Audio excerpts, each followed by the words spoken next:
بسم اللہ الرحمن الرحیم۔ السلام علیکم ناظرین، چند بار کوئی سا بھی درود شریف پڑھ لیں تاکہ ہمارا یہ وقت دنیا آخرت میں مفید ثابت ہو سکے۔ جنوری سن 2024 کا میگزین کا پہلا کالم ہے دنیا کا خوش قسمت ترین انسان کون ہے۔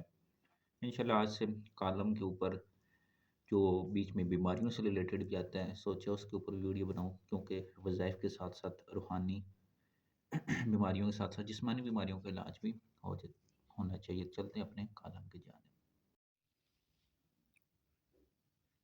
دنیا کا خوش قسمت ترین انسان، ایڈیٹر کے قلم سے جو میں نے دیکھا سنا۔ سیکھنے والا ہمیشہ کامیاب ہوتا ہے۔ کسی نے پوچھا کہ دنیا کا خوش قسمت ترین انسان کون ہے؟ کہا جو ماں، بیوی اور بہنوں کے ساتھ توازن قائم کر کے دکھائے، جو کہ ناممکن نہیں مگر تھوڑا مشکل ضرور ہے۔ توازن کیسا پیدا ہوگا؟ دونوں کی سہنی پڑیں گی، دونوں کی سننی پڑیں گی، پھر جا کے توازن قائم ہوگا۔ اس توازن کو ہم کیسے سنبھالیں گے، اس کو سوچیں گے کیسے، یہ بہت اہم موضوع ہے۔ آئیں میں آپ کو کچھ گر بتاتا ہوں جو میں بھی سیکھ رہا ہوں، آپ بھی سیکھیں۔ سیکھنا بہت ضروری اور سیکھنے والا ہمیشہ کامیاب ہوتا ہے۔ ایسی باتیں جن کا حقیقت سے کوئی تعلق نہیں۔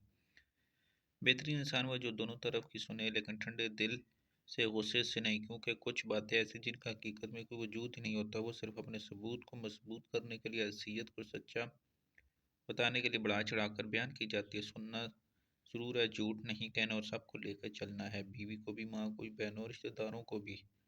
یہ جذباتی انسان کا کام نہیں، یہ صرف اسی بندے کا کام ہے جو ٹھنڈے دل سے سارے نظام کو لے کر چلے۔ سخت مزاج بندہ یہ کام نہیں کر سکے گا، بازی ہار جائے گا، نفع کے بجائے نقصان ہوگا۔ خدمت بھی کرے گا لیکن بیوی اور والدین کی طرف سے صلہ نہیں ملے گا۔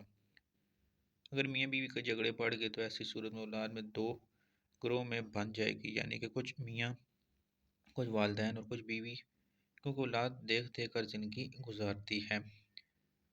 ٹھیہ لگانے والا آدمی مالدار ہوگا۔ میرے سامنے ایک گھرانہ ہے، اس شخص کو میں نے ٹھیہ لگاتے، چلتے پھرتے مالدار آدمی دیکھا۔ اس شخص نے اپنا بہت اچھا گھر بنایا جہاں وہ مجھے لے گیا۔ پہلے وہ روزانہ 150 روپے 500 کی چیزیں بیچ لیتا، بہت خوش ہوتا۔ وقت آیا کہ اس کی روزانہ 50-60 ہزار کی فروخت ہونے لگی، وہ بہت خوش چلے گئے۔ پھر میاں بیوی میں جھگڑا، نفرت، تناؤ اتنا بڑھ گیا کہ بڑھاپے میں بیوی کو طلاق دے دی، اولاد بکھر گئی، کچھ باپ اور کچھ ماں کے ساتھ رہنے لگی۔ اولاد کی زندگی میں نفرت بڑھتی چلی گئی، شکوات بڑھتے چلے گئے، جو وہی اولاد در بدر۔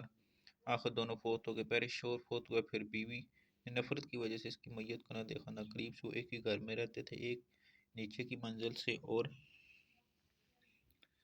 دوسرا اوپر کی منزل سے۔ ایک بہت بڑی سفید تحائفوں کی سینی پر ایک کتاب لکھی، اس کتاب میں 90% تحائفوں کی بنیاد والدین کے بنیادی جھگڑے ہیں۔ اولاد کا رخ ان نفرتوں اور جھگڑوں کی وجہ سے خیر کی طرف سے ہٹ کے شر میں چلا جاتا ہے۔ ناظرین، اولاد کو اگر ٹائم دیں گے، محبت، تو پھر بہتر ہے، لیکن آج کل موبائل کو بہت زیادہ ٹائم دیا جاتا ہے جو دونوں طرف سے نقصان ہے۔ اس کالم میں ہم نے یہ سیکھا ہے کہ صبر ہونا چاہیے، برداشت سیکھنی چاہیے۔ دوسرا، بچوں کے سامنے ہمیں